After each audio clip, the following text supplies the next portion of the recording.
कैसे के पूर्वजनाई अवसान मैया दे तू बताई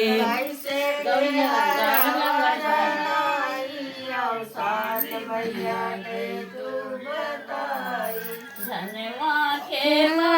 मैया चिड़िया झूठा रे धनवा के बाल मैया चिड़िया झूठा रे कैसे खेलैया चढ़ाई अवसान मैया दे तू बताई कैसे खेलैया चढ़ाई अवसान मैया दे तू बताई कैसे खेलैया बुझाई अवसान मैया दे तू बताई कैसे खेलैया बुझाई अवसानी मैया दे तू बताई कैसे के तोहर काम नाई अवसान मैया दे तू बनाई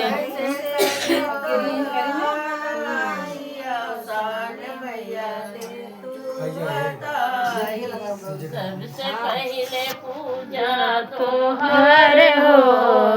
गौरी के ललनवा सबसे पहले पूजा तोहर हो गौरी के ललनवा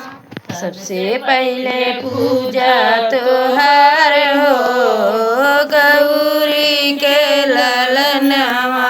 सबसे पहले पूजा तोहार हो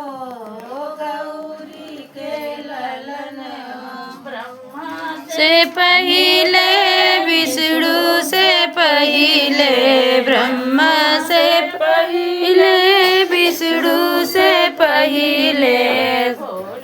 से पहले तोहार हो गौरी के ललनवा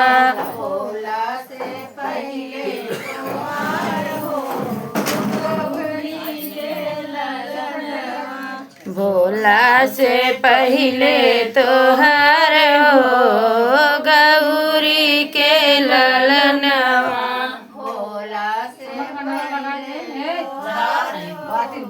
गौरी के ललनवा सबसे पहले पूजा तोहार हो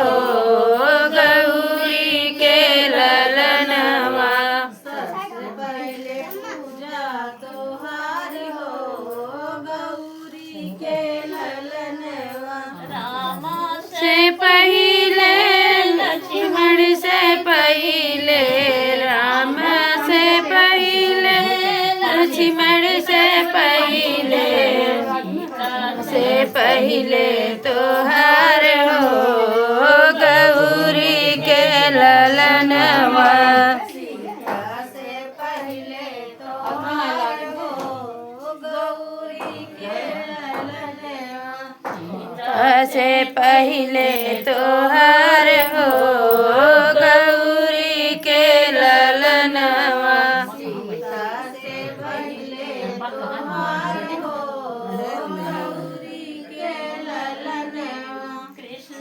से पहले दाऊ से पहले कृष्ण से पहले दाऊ से पहले तोहार हो गौरी के ललनवा राधा से पहले गौरी के ललनवा से पहले तोहार हो गौरी के ललनवा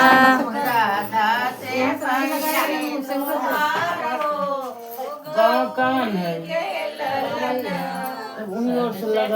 है पूजा तोहार हो गौरी के ललनवा